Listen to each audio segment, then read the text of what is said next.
He's my middle son, a senior in college, usually a good kid. But right now, I'm steamed. He just asked for cash to jet off to Hawaii with his frat bros. Caught me flat-footed. He's decent, he deserves fun. But the way he asked, it grated on me. His mother, she's been struggling. Having him around meant everything to her. But here's the kicker. He'd rather be wasted on a beach than show up for his own mom. I can't blame him. When I was his age, I was just like that too, loud, reckless, chasing sunsets instead of responsibilities. This all made me think. It brought back memories from my college years, and that's when I remembered something I haven't thought about in ages. A story I'm about to tell. My own son, he was the one who brought this old journal back into my life. Maybe he'll enjoy reading what I've written. I went to Wharton, class of '85, and I am still damn proud of it. Relatives, but we did have time for a few outings. Spring break, after all. One of them, a hike through Yunque, the only tropical rainforest in the U.S. National Forest System. Neither of us had a car, so Maria's mom drove us and dropped us off at one of the most popular trailheads. Everything was lined up to be perfect until we realized something big. The trail we wanted to hike was closed. I tried calming her down, told her there were plenty of other trails. She wouldn't budge, said this one was the premier trail. The others didn't even compare. I asked what we should do instead. She said, why not just hike the closed trail anyway? I was a rebel back then, and so was she. When she proposed it, I was in. We came all this way. If some rule was going to stop us, no chance. Then Maria screamed and jumped back, almost knocking me over. I froze, scanning frantically. And there it was, a mongoose. A big one. Its head, completely missing, clean cut. No doubt a knife did this. The worst part, the body hadn't started to smell yet, so probably not old. Maria was shaking. I was just stunned. Tried to reassure her with dumb stuff like crime in the forest is rare. He tried to comfort her while trying to block the sight of the carcass from view. He kept walking, focused on escaping the memory of what they'd seen. Even though they were now far from the carcass, the moment had already passed, leaving only dread and exhaustion. He felt hollow, the thrill of adventure gone, replaced by sorrow. Maria began to feel sick.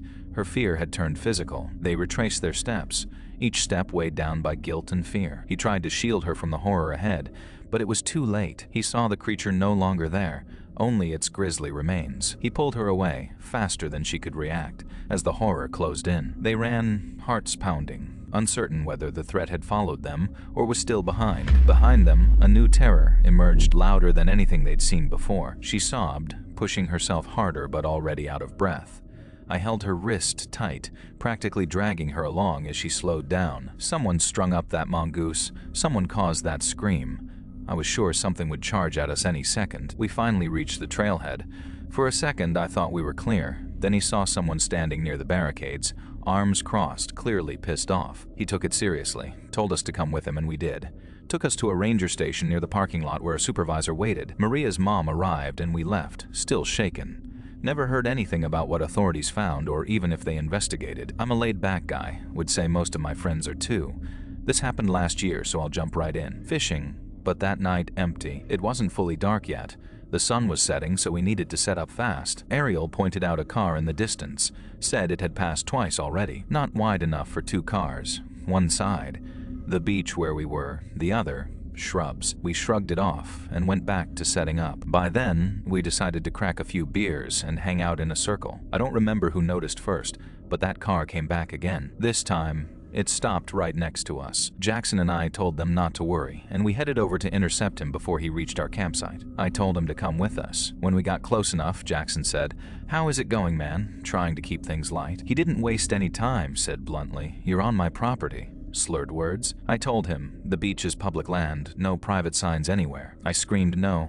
Didn't want my dog stabbed, but somehow Bean got him to drop the knife. The man screamed in pain as Bean bit his arm. I whistled for him to get off, and he listened, writhing on the ground. Eventually, Guy got up and ran back toward his car. Jackson and I raced back to the girls, telling them everything. By then, that SUV had driven off. Girls wanted to pack up, carry everything back to the car, but part of me was nervous. That guy, unhinged. That guy, unhinged. No idea what he'd do, and didn't want Bean walking in darkness with my hands full. Told Ariel to call police and tell them where we were. Once they were close, the four of us started walking toward the parking lot with our stuff. Bean on high alert. Lights up ahead near my car relieved. Officer stepped out to take statements and not ready for what happened next. Quickly pointed out my tires were slashed, horrified.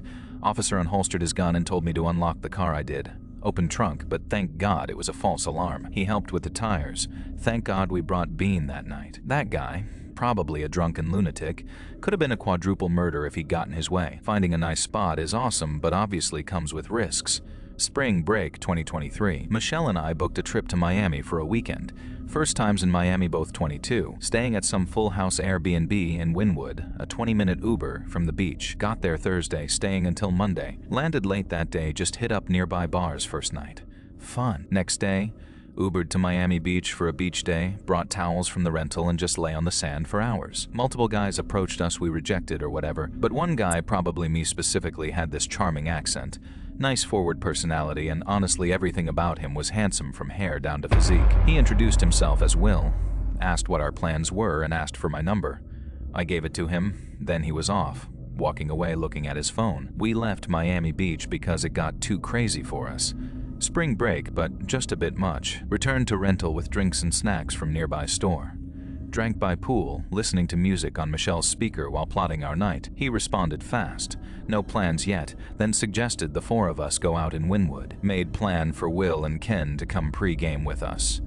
They came around 8, friend. S-name Ken, surprisingly good-looking too. Michelle pleasantly surprised, seemed very normal. All seemed fine. Eventually walked to a nearby bar in Wynwood.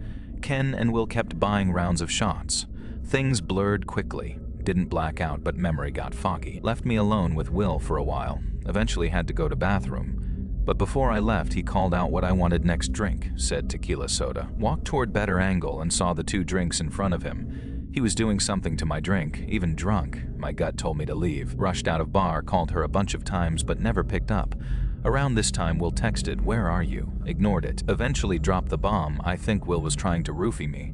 Should get away from these guys. He was hovering over my drink, doing something to it.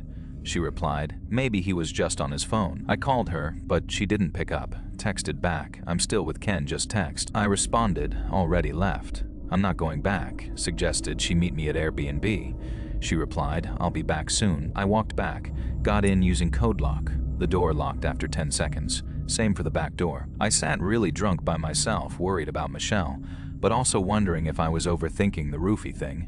Maybe he was just on his phone. Either way, too late now. Next thing, doorknob to back door jiggled, then heard code lock beep, followed by failed attempt sound effect. Text from Michelle, open the back door. I yelled through the door, Michelle, you're scaring me. No peephole or windows to see if it was really her. Begged her to answer, never did. I felt sick, scared for my life. Saw what looked like Will hiding beside the front door. A million thoughts flashed. Was Michelle running from him? Too terrified to open back door without confirming. Texted her, calling 911 right now. I called 911 and explained while checking peephole again. Will was gone when police showed up. I let them in. Within 5 minutes, one officer asked if Michelle was blonde. Said yes, told me another officer had her in squad car and was bringing her here. Relieved but horrified. She arrived in second car visibly crying, very drunk. To the best of her ability, explained she'd lost her phone and wandered around for an hour. Someone helped her call police. All texts from her number, never hers, Ken, or whoever his real name was. Phone found, thrown into pool in backyard. They clearly took off. The second I mentioned police, had to make a report, gave every detail as specifically as possible. Police said they'd get footage from the bar we went to. Also had to contact Airbnb host and cancel stay immediately. Long nightmare of a night. Rest of our trip. Completely ruined. Took a whole week before hearing back, and only because the name that guy gave me didn't match phone records for his number, which I already figured out. He was using another stolen phone. I glanced toward the window next to the table, expecting someone waving or messing with me. Maybe one of my friends coincidentally in town. Nothing, just street with people walking by normally. Lena agreed, said it was probably a prank. Laughed, but creeped me out. None of my friends were this type, but maybe some guy who'd hit on me before and bored. Up until then, still harmless. Then another message came minutes later. Just one word. Anna stopped me dead in tracks. If he knew my name, definitely not a wrong number or scam either. Gasped, showed Lena, and she reminded me of something I totally forgot. On our first day in Charleston, Lena and I entered a local cafe giveaway win-free meal promotion, asked for name, phone, other details, completely slipped my mind. But as soon as she brought it up, all I could think about was that hadn't given my number to anyone in Charleston either. Made sense. Told Lena whoever was texting me probably had her number too, and the two of us freaked each other out. Dinner wasn't fun after that. Felt like we were walking around with our backs turned, paid bill. Decided to shake it off at rooftop bar across town. Packed and seemed like place that attracted younger crowd. No-brainer choice. After a few drinks, I started loosening up and Lena and I were enjoying ourselves again. But of course, didn't last long. Another message from same number worse. That's a nice red jacket went stiff, wearing a red jacket.